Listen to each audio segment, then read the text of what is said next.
이 시간에는 부활의 선소망이라는 제목으로 함께 말씀을 나누어보려고 합니다. 오늘 베드로전서 1장 1절로 5절의 말씀을 함께 나누었는데 이 말씀을 통해 부활의 산소망이라는 것이 과연 무엇인가 라는 것을 우리가 함께 말씀을 통해 생각해 보려고 합니다. 오늘은 2021년 부활주일입니다. 우리 주님 예수 그리스도께서 사망의 권세를 모두 이기시고 깨뜨리시고 부활하신 오늘 우리 모두 주님의 부활을 기뻐하고 감사하는 마음으로 우리를 향하신 하나님의 은혜와 사랑을 온전히 기억하는 모든 주님의 자녀들이 되시기를 주님의 이름으로 간절히 축원합니다. 그리고 그 은혜와 사랑을 우리가 사랑하는 이들과 또 이웃들과 함께하는 모든 이들에게 함께 전하면서 그 복된 소식, 부활의 복된 소식을 함께 전하며 우리가 그 은혜를 온전히 함께 누릴 수 있는 귀한 은혜가 있기를 간절히 소원합니다. 사랑하는 성도 여러분, 예수님께서 부활하셨습니다. 우리가 믿음으로 고백하는 것처럼 주님은 정말 부활하셨습니다. 예수님은 이 땅에 오셔서 십자가에 달려 죽으셨지만 3일 만에 다시 부활하셨습니다. 오늘은 기독교 신앙에 있어서 가장 복된 절기이고 가장 우리의 믿음의 고백에 있어서 가장 중요한 신앙의 고백이 되는 부활절을 오늘 우리가 맞이했고 그 부활주일 예배를 드리고 있습니다. 예수님이 이 땅에 오신 목적의 완성은 부활이기 때문에 우리는 부활절을 가장 귀하고 우리의 소망으로 믿음으로 흔들리지 않고 바라보게 되는 것입니다. 부활은 기독교 신앙의 가장 중심인과 동시에 하나님이 우리에게 허락해 주신 가장 귀한 선물이고 축복이라는 것을 우리 모두가 기억하기를 간절히 바랍니다. 이 복된 부활의 아침 하나님의 놀라우신 은혜가 우리 모두에게 우리 각자에게 임할 수 있기를 간절히 소원합니다. 근데 여러분, 이 부활의 믿음의 고백, 이 부활의 감사가 진짜 이 부활의 외침이 정말로 우리에게 기쁨이 되고 있습니까? 부활이라는 이 귀한 화두 앞에서, 부활이라는 이 놀라운 얘기 앞에서 이것이 정말 우리에게 기쁨과 감사가 되고 있느냐? 우리는 이것을 생각해 보아야 합니다. 주님이 부활하셨다. 이것이 왜 우리에게 기쁨이 되고, 왜 우리에게 감사가 되고, 왜 우리에게 복된 소식이 될 수 있는가? 오늘 이 아침에 우리는 부활하신 주님, 2000여 년 전에 예수님은 진짜로 부활하셨고, 다시금 하나님께로 돌아가셨지만, 그 부활의 아침에, 여기 우리는 2000년이 지난 오늘, 2021년 부활절 아침에 예수님이 부활하셨다라는 것, 정말 귀하고 복된 우리에게 주시는 놀라운 선물이고 귀한 은혜이지만 이것이 과연 정말 우리에게 기쁨이고 감사이고 복된 것이 되는가? 왜 그렇게 되는가? 그리고 그것을 우리가 정말로 믿음으로 고백하고 있는가? 우리가 오늘 이 아침에 바로 이것을 우리가 생각해보고 주님의 은혜를 나누어 보려고 합니다. 만일 어떤 사람이 여러분 큰 병에 걸렸다가 그래서 그가 정말로 죽음의 사명을 헤매다가 살아나게 되었다면, 회복되었다면, 혹은 정말로 실제로 정말로 몇 분 동안, 잠깐 동안 심장이 멈추었든지, 정말로 의사가 이 사람은 죽었습니다 라고 말했다가 다시 살아났다라고 한다면, 여러분 이 이야기를 들으면 우리는 어떨까요? 와, 정말로 놀라운 일이네? 그런 일이 어떻게 있을 수 있지? 아마 우리는 그렇게 생각할지 모릅니다. 어떤 사람이 죽음의 고비를 넘겼다가 기적적으로 살아났다고 한다면, 야, 대단한 일이 있었네? 놀라운 일이네? 라고 생각은 하겠지만, 여러분 그것이 정말 신기하고 대단한 것처럼 우리에게 들리거나 보여질 수는 있겠지만, 여러분 그것이 우리에게 복된 소식이 되지는 않을 겁니다. 그 사람이 죽었다가 살아났다는 것, 그것이 우리에게 있어서 복된 소식은 아닐 겁니다. 그런데 왜 예수님의 죽음과 부활이 우리에게 기쁨이 되고 감사가 되느냐? 우리는 이것을 오늘 아침에 다시 한번 생각해 보면서 바로 이것이 우리의 믿음이고 우리의 신앙의 중심이라는 것을 다시금 굳게 붙잡을 수 있기를 간절히 원합니다. 오늘 본문 사도 베드로의 편지입니다. 사도 베드로는 초대교회에 박해받는 많은 이들을 위해서 격려와 위로, 소망을 주는 바로 이 편지를 씁니다. 본문 1절 2절에 보면 예수 그리스도의 사도 베드로는 본도, 갈라디아, 갑바도기아, 아시아와 비두니아에 흩어진 나그네, 곧 하나님 아버지의 미리하심에 따라 성령이 거룩하게 하심으로 순종함과 예수 그리스도의 핏부림을 얻기 위하여 택하심을 받은 자들에게 편지하노니라고 말씀하고 있습니다. 오늘 편지의 수신자들 누구입니까? 본도, 갈라디아, 갑바도기아, 아시아와 비두니아에 흩어진 나그네들이라고 그 편지의 수신자가 누구인가를 초반부에 편지의 서두에 지금 이 베드로 사도는 말해주고 있습니다. 사도 베드로는 이렇게 곳곳에 흩어진 그리스도인들에게 편지를 하고 있는 것입니다. 그런데 다시금 이 지역들을 살펴보면 말입니다. 본도, 갈라디아, 갑바도기아, 아시아, 비두니아 이 지역들, 이 지역들은 다 소아시아 지역에 해당하는 지역입니다. 그런데 여러분 이 지역들은 이방 지역이라는 말입니다. 물론 사도행전 2장 또 18장의 기록에 보면 이 지역의 경건한 유대인들에 대한 무리들에 대한 이야기들, 유대인인 아굴라에 대한 이야기들이 기록되어 있는 것을 볼 때에 이 지역에도 유대인들도 있었겠지만 대부분은 이 땅은 이방 지역이었기 때문에 대부분의 사람들은 이방 사람들이었을 것이다 라는 것을 우리가 생각해 볼 수 있습니다. 유대인들이 그들 가운데 있을 수 있었지만 그러나 대부분의 사람들은 유대인이 아닌 이방 민족들이었을 것이다 라는 말입니다. 이곳은 사실 유대인들과는 전혀 상관없는 이방 지역이었고 더구나 베드로전서 1장 18절에 보면 베드로는 너희가 알거니와 너희 조상이 밀려준 헛된 행실에서 대속함을 받는 것이라는 표현을 하고 있고 이것을 통해서 우리는 이들이 이방인들에게 지금 이 편지를 쓰고 있구나 라는 것을 우리는 생각해 볼 수 있습니다. 또 베드로는 2장 10절에서 너희가 전에는 백성이 아니더니 이제는 하나님의 백성이요 전에는 긍휼을 얻지 못하였더니 이제는 긍휼을 얻은 자니라 라고 말하고 있습니다. 바로 여기서도 이들이 이전에는 백성이 아니었다. 하나님의 백성이 아니었다. 이 말은 유대인이 아니었다. 하나님의 선택하신 백성이 아니었다. 하나님의 은혜의 자녀가 아니었다. 라는 말입니다. 이 말을 통해서 전에는 이들이 하나님의 백성이 아니었다. 라는 이 말을 통해 이들이 이방인들이 많았구나. 이방인들은 지금 염두에 두고 사도 베드로가 편지를 쓰고 있구나. 라는 것을 우리는 알 수 있습니다. 정리해보면 이들은 많은 사람들은 이 편지를 받는 이 지역에 사는 많은 사람들은 유대인들이 아니라 유대인들은 적은 수였을 것이고 대부분의 사람들은 이방인이었다라는 것을 우리는 생각해 볼 수 있다는 말입니다. 그러면 여러분 이방인들에게 보내진 이 편지는 동일한 하나님의 말씀을 듣는 오늘 우리에게도 의미가 있는 말씀이 됩니다. 왜 그런가? 우리도 전에는 하나님의 은혜 밖에 있었던 사람들이기 때문에 그렇습니다. 우리도 전에는 하나님의 사랑 너머에 있었던 그런 이방인들과 다르지 않은 이들이었기 때문에 그렇습니다. 전에는 하나님의 은혜 안에 들어올 수 없었던 그러한 사람들이 바로 우리입니다. 그러니 이 편지를 받는 이방인들, 우리랑 별로 다르지 않은 겁니다. 그러니 이 편지가 오늘 우리에게 하나님의 말씀으로 들려진다면 바로 이 편지의 수신인은 오늘 우리도 될 수 있다라는 것입니다.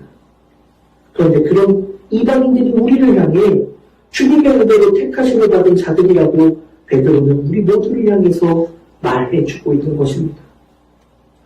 편지를 받은 대상들, 그들은 전혀 하나님의 백성으로 일컬어짐을 받을 수 없는 이방인들이었는데 그런데 그들을 향해서 너희들이 누구냐?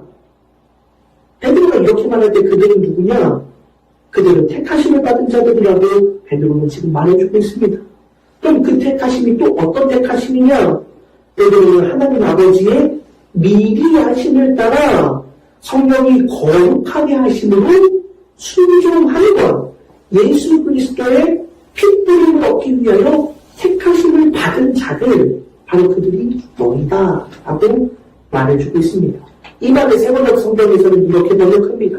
하나님 아버지께서 여러분을 미리 아시고 성령으로 거룩하게 해주셔서 여러분이 순종하게 되었고 예수 그리스도의 핏부림을 받게 되었습니다. 라고 말해주고 있습니다. 그런데 여러분, 사도 베드로는 이방인인 그들을 향해, 이방인인 우리들을 향해 너희들은 하나님 아버지께서 미리 알으셔서 성령으로 거룩하게 해주셨고 그 뜻에 순종한 모두에게 예수 그리스도의 핏부리심을 받게 되었다. 그런 이들이 바로 너희들, 우리들이다 라고 말해주고 있는 것입니다. 유대인들만이 아닙니다. 2000년 전 사도 베드로가 보내는 이 편지 속에 하나님이 미리 하시고 택하셔서 성령으로 거룩하게 해주신 모든 이들, 그들은 유대인들만이 아니다라는 것입니다. 사랑하는 여러분, 주는 주님의 택하심을 받은 자들, 하나님이 미리 하시고 우리를 거룩하게 하셔서 예수 그리스도의 핏부림을 받게 된 이들, 바로 이들이 우리들이다 라고 사도 베드로는 말하고 있는데, 바로 이 말씀이 오늘 우리에게 들려주시는 하나님의 음성으로 들려지기를 주님의 이름으로 간절히 축원합니다. 바로 그것이 우리와 연결이 되는 것입니다. 실상 우리는 유대인들과 전혀 상관없는 자들 아닙니까? 실상 우리는 유대인들과는 전혀 관계가 없지 않았습니까? 그런데 이방인들인 이들에게 하나님이 미리 하시고 그들에게 하나님의 은혜를 부어주셔서 주님의 뜻에 순종하게 하고 예수 그리스도의 핏부림을 얻게 하는 하나님의 은혜를 주셨던 그 놀라운 은혜가 2000년이 지난 오늘 이 대한민국 기쁜 땅에서 하나님의 말씀을 생명의 말씀으로 받고 오늘 부활의 아침, 부활의 소망을 굳게 붙잡고 흔들리지 아니하고 부활의 산소망을 붙잡고 나아가기를 원하는 우리에게도 동일한 은혜로 되어진다는 것을 우리는 잊지 말아야 합니다. 그래서 서두에 말씀드린 대로 어떤 사람이 죽었다가 살아난 것은 놀라운 일일 수 있지만 그것이 정말 우리에게 복된 소식이 되려면 여러분 그 사람이 만약 내 아버지라면 만약 내 자식이라면 여러분 그것은 복된 소식이 되겠지요. 그럼 여러분 이 복된 소식이 이 죽었다가 살아났다는 이 소식이 진짜 복된 소식이 되려면 그 사건이 바로 나의 삶에 연결이 되어야만 복된 소식이 될 수 있다라는 말입니다. 그런데 우리는 이 말씀을 통해 중요한 것을 생각해보게 되는 겁니다. 유대인들이 아닌 이방인들에게도 사실 이 소식은 별로 의미가 없었던 이야기입니다. 하나님은 그들과는 별로 상관이 없었던 사람들입니다. 여러분 어쩌면 우리도 마찬가지겠지요. 하나님은 우리와 상관없었던 우리는 이방인들과 똑같은 삶을 살아왔었습니다. 그런데 오늘 이 말씀을 통해서 우리는 하나님과 관계가 되었다라는 것을 성경은 우리에게 가르쳐주는 것입니다. 하나님께서 미리 아셔서 성령으로 거룩하게 하시고 하나님의 그 은혜를 통해서 우리는 하나님의 말씀에 순종하고 예수 그리스도의 핏부림을 얻게 된 하나님의 백성이 되었다라는 것을 지금 사도 베드로는 말하면서 이전 너희가 멀리 떨어져 있는 것이 아니라 바로 예수 그리스도와 가까워졌고 예수 그리스도를 통하여서 하나님의 자녀가 되었다라는 것을 우리에게 말해주는 것입니다. 그런데 여러분 오늘 우리는 이 사실을 분명히 기억해야 합니다. 왜 예수님의 부활이 우리에게 의미가 있고 기쁨이 되고 감사가 되느냐? 바로 그 예수 그리스도의 십자가의 은혜, 주님의 부활은 우리와 연결되어 있기 때문에 라는 것을 우리는 이 말씀을 통해 깨달을 수 있는 겁니다. 이전에 우리는 상관없었던 삶을 살았을 때에는 그 부활이 우리에게 진짜 복된 소식이 되지 못했지만 이제는 우리는 하나님의 자녀가 되는 그 은혜에 연결이 되었고 하나님의 백성이 되는 그 은혜를 바로 예수 그리스도의 십자가의 은혜를 통해서 허락받게 되어서 우리는 바로 그것이 우리에게 진짜 복된 소식이고 진짜 감사가 되는 그 은혜의 자리에 서 있기 때문이라는 것을 우리는 오늘 이 말씀을 통해 깨닫게 되는 겁니다. 사랑하는 성도 여러분, 다시 한번 여러분에게 묻고 싶습니다. 여러분에게 부활은 진짜 복된 소식입니까? 여러분에게 진짜 부활은 감사가 되고 있습니까? 오늘 하나님의 자녀가 되었다면 하나님의 은혜의 자녀가 되었다면 이 부활은 정말로 우리에게 복된 소식이 되는 것이고 정말로 우리에게 감사가 될 수밖에 없다는 것을 잊지 않는 우리 모두가 되어야 합니다. 바로 예수님의 부활만이 우리를 하나님의 자녀로 연결해 주시는 그 연결의 고리가 되기 때문에 그렇다라는 것을 우리가 또 한 번 이 말씀을 통해 생각해 보게 됩니다. 지난 40절 기간 동안 왜 예수 그리스도인가? 왜 예수 그리스도가 우리의 신앙의 중심인가를 끊임없이 계속해서 함께 말씀을 통해 나누었는데 바로 여기에 바로 그 의미가 있는 겁니다. 예수 그리스도의 십자가의 죽으심과 부활, 그 피 뿌리심을 통해서만 우리는 하나님의 자녀가 될 수 있기 때문에 바로 그것이 우리에게 복된 소식이고 바로 그것이 우리의 신앙의 중심이라는 것을 우리가 잊지 않고 우리의 믿음의 길에서 항상 예수 그리스도의 부활의 은혜를 깊이 간직하는 복된 주님의 자녀들이 되시기를 간절히 소원합니다. 그래서 사도 바울은 에베소서 2장 13절 이하에서 이렇게 말하고 있는 것입니다. 이제는 저는 멀리 있던 너희가 그리스도 예수 안에서 그리스도의 피로 가까워졌느니라. 그는 우리의 화평이신지라 둘로 하나를 만드사 또 십자가로 이 둘을 한 몸으로 하나님과 화목하게 하려 하시니라. 그렇습니다. 사도 바울이 우리에게 말하고 있는 것처럼 바로 예수 그리스도의 십자가만이 우리를 하나님께로 가까이 나아가게 할 수 있는 은혜가 되었다라는 것입니다. 예수 그리스도의 십자가의 죽으심과 부활만이 우리가 멀리 떨어져 있던 우리가 하나님과 가까워지게 되고 하나가 되는 귀한 역사가 된다라는 것을 우리가 믿음으로 날마다 고백할 수 있기를 간절히 소원합니다. 오늘 사도 바울은 예수님의 죽으심과 부활이 우리에게 또 무슨 의미와 능력이 되는 또 있는가라는 것을 3절에서 이렇게 말하고 있습니다. 우리 주 예수 그리스도의 아버지 하나님을 찬송하리로다. 그의 많으신 그 일대로 예수 그리스도를 죽은 자 가운데서 부활하게 하심으로 말미암아 우리를 거듭나게 하사 산 소망이 있게 하시며 라고 말씀합니다. 베드로는 주님의 십자가와 부활이 우리를 향하신 하나님의 긍휼하심이라고 말합니다. 왜 예수님의 십자가의 죽음과 부활이 우리를 향한 하나님의 많으신 긍휼입니까? 바로 예수님의 십자가의 죽으심과 부활하심으로 인해 우리는 거듭나게 되었고 산 소망이 있게 되었기 때문이다 라고 말씀하고 있습니다. 예수님의 십자가의 죽으심과 부활이 우리를 다시 살아나게 하셨다. 거듭나게 하셨다. 라고 말하고 있습니다. 다시 살아났다. 그리고 또 그 다음에는 산 소망이 있게 하셨다. 라고 말하고 있습니다. 결국 우리는 죽을 수밖에 없는 죄인이라는 것을 계속해서 이야기를 나누었는데 그렇게 멸망할 수밖에 없는 그 길 속에 걸어가던 우리에게 그러나 주님은 우리에게 자비하심과 긍휼하심으로 우리를 다시 살게 하셨다라고 말합니다. 그 이유를 바울은 로마서에서 우리에게 분명히 말해주고 있습니다. 우리가 아직 죄인이었을 때에 우리가 아직 원수 되었을 때에 하나님의 은혜가 우리에게 임하였다라고 사도 바울이 우리에게 말해주었습니다. 그래요. 왜 이것이 우리에게 은혜이고 긍휼하심이고 자비하심인가? 바로 우리는 하나님을 깨닫지도 못하고 알지도 못하고 하나님의 은혜 바깥에 있었기 때문이라는 것을 베드로는 말하면서 바로 그 예수 그리스도의 십자가와 부활이 우리를 다시 살게 하셨다라고 말하고 있는 겁니다. 그런데 다시 사는 것으로 끝나는 것이 아니라 또 무엇을 이야기하느냐? 이제 새로운 사람이 되었다라는 것으로 끝나는 것이 아니라 여러분들에게 너희는 이제 하나님의 자녀가 되었어 라는 것으로 끝나는 것이 아니라 그 뒤에 이어서 뭐라고 이야기하느냐? 산 소망이 있게 하신다라고 말하고 있습니다. 그럼 여러분 이것은 정말 중요한 것입니다. 산 소망.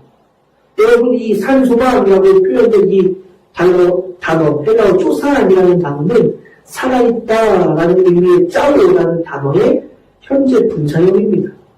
생명이라고 표현되어 있는 이 헬라어 단어 쪼에라는 단어도 바로 같은 어원에서 나왔습니다.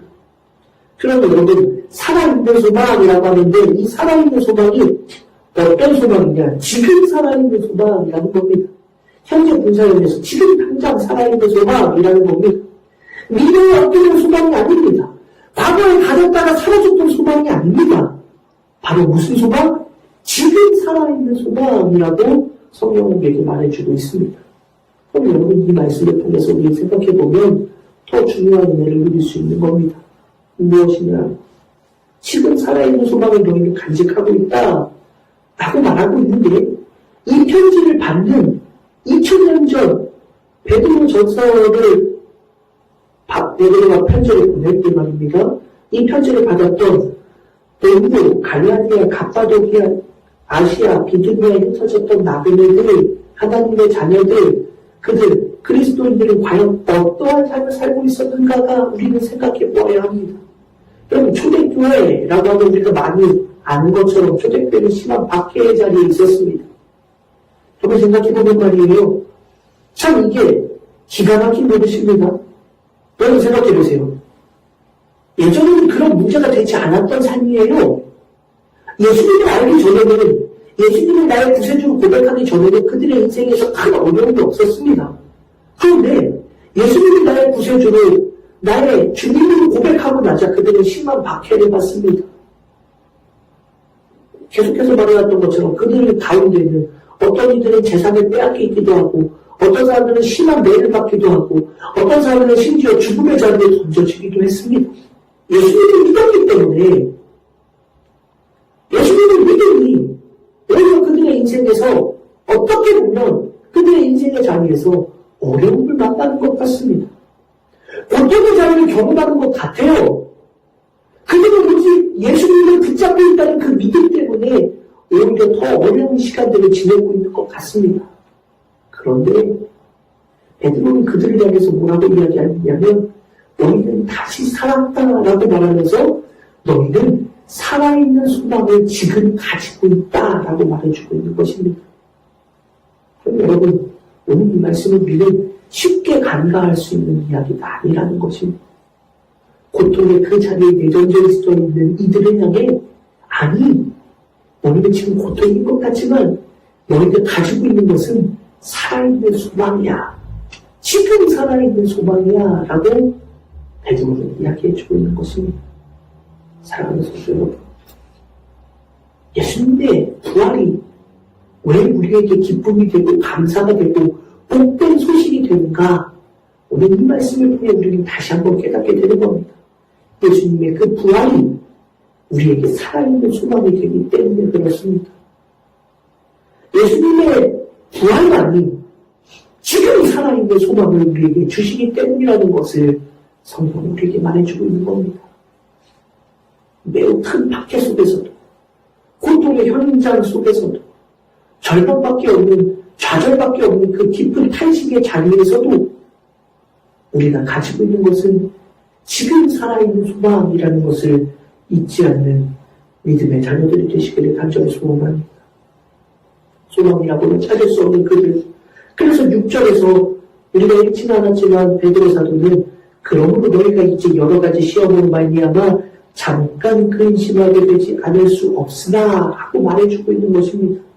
여러 가지라고 번역된 이 단어는 여러 색깔의 다채로운 형형색색의라는 의미의 단어입니다. 이 단어가 시험이라는 단어와 연결되어 있으니 그 시험은 한 가지로 오는 시험이 아닌 겁니다. 다양한 시험, 셀 수 없는 많은 어려움이라는 뜻입니다. 여러분, 한 가지만 당해도 시험이 어려울 텐데 수없이 많은 어려움을 당하게 되고 수많은 시험과 환난과 역경을 만나게 되니 얼마나 어려운 시간들입니까? 그래서 근심하다, 잠깐 근심하다라고 말할 때 이 근심이라는 표현을 원문에 보면 고통받다, 고민하다, 괴로워한다라는 뜻입니다. 단순히 근심하는 것이 아닙니다. 괴로움을 받고 있는 겁니다. 고통을 받고 있는 겁니다. 처절한 아픔을 느끼고 있는 겁니다. 수많은 다양한 형형색색의 고난과 시련과 환난을 통해서 지금 현재 너희들은 고통을 받고 있구나라고 베드로 사도가 말해주고 있는 것입니다. 그럼에도 너희에게 있는 것은 무엇이냐? 살아있는 소망이다 라고 지금 베드로는 말해주고 있는 겁니다. 사랑하는 여러분, 오늘 우리의 신앙의 자리에서는 문제가 혹시 있지는 않습니까? 오늘의 신앙의 자리에서 우리는 다양한 많은 문제들로 인해 아픔을 겪고 고통을 받고 있지는 않습니까? 수많은 문제들 속에 낙심하고 좌절해서 절망 가운데 허덕이고 있지는 않습니까? 그런 삶의 자리를 겪고 있는 이들이 있다면, 그런 문제를 만난 우리들의 신앙의 자리가 있다면 오늘 이 말씀을 통해 위로와 소망을 얻으시기를 간절히 소원합니다. 주님의 부활은 오늘 지금 이 순간에도 우리에게 살아있는 소망이 되신다라는 이 말씀이 우리의 믿음이 되고 우리의 신앙에 있어서 흔들리지 않는 굳건한 우리의 믿음의 중심이 될 수 있기를 간절히 소원합니다. 바로 그 살아있는 소망, 그 소망이 우리에게 지금 주어져 있다라는 것. 오늘 이것이 단순히 그냥 우리의 마음을 위로하는 말씀이 아니라 진리의 말씀이요 생명의 말씀으로 우리에게 새겨져 있기를 간절히 소원합니다.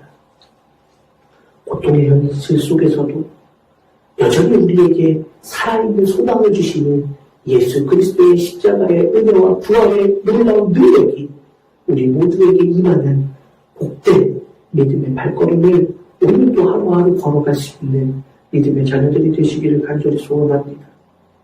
4절에 보면 바로 이것을 연결해서 이렇게 말합니다. 썩지 않고 더럽지 않고 쇠하지 아니하는 유업을 잊게 하시나니 라고 말하고 있습니다. 이 표현을 보면 썩지 않고 더럽지 않고 쇠하지 아니하는 유업을 잊도록 하시기 위해서라는 표현입니다. 그러면 그 소망은 어떠한 소망인가? 이것을 이렇게 연결해주고 있는 겁니다. 우리가 가지고 있는 살아있는 소망이라는 것이 과연 어떤 소망인가, 진짜 무슨 소망인가라는 것을 바로 그 소망을 무엇을 위해서 주신 것이다 라는 것을 오늘 4절은 이렇게 말하는 겁니다.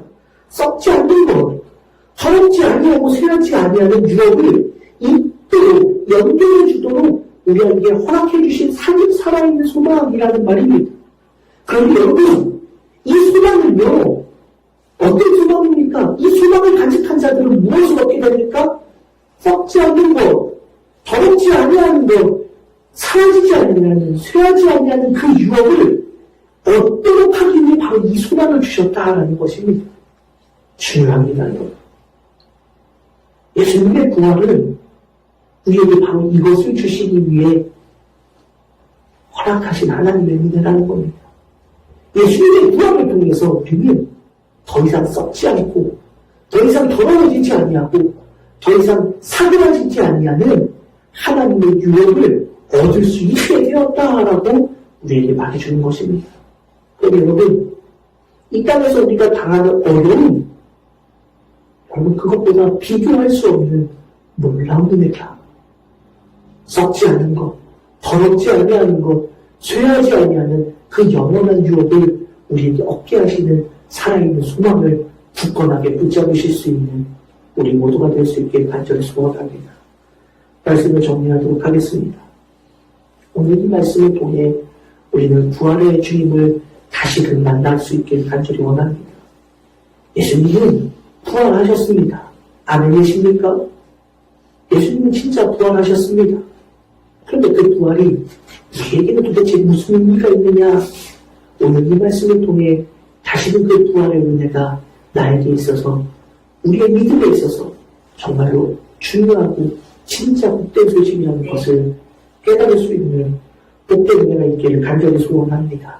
사랑하는 여러분, 부활의 이 아침 살아있는 소망을 썩어지지 않고 더러워지지 아니하고 사그라지지 아니하는, 쇠하지 아니하는 그 영원한 하나님 나라의 유업을 얻도록 우리에게 부활의 살아있는 소망을 허락해 주신 주님의 은혜를 기억하는 복된 부활의 아침을 우리가 믿음으로 고백하며 살아가는 우리 모두가 될 수 있기를 주님의 이름으로 간절히 축원합니다. 기도하겠습니다. 하나님 감사합니다. 부활의 아침, 예수 그리스도의 십자가의 은혜, 그 부활의 복된 소식이 우리에게 진짜 복된 소식이 된다는 것을 다시는 깨닫게 하시니 감사합니다. 주님, 그 부활을 통하여서 썩지 아니하고 더러워지지 아니하고 쇠하지 아니하는 영원한 하나님 나라의 유업을 얻는 살아있는 소망이 그 부활을 통해 우리에게 주어졌음을 믿음으로 고백하며 나아가는 복된 주의 자녀들 되게 하여 주옵소서. 그리하여 어떤 어려움 속에서도 흔들리지 아니하고 요동하지 아니하는 믿음으로 살아가는 거룩한 주의 자녀들 되게 하여 주옵소서. 감사를 드리며 거룩하신 예수님의 이름으로 간절히 기도드립니다. 아멘.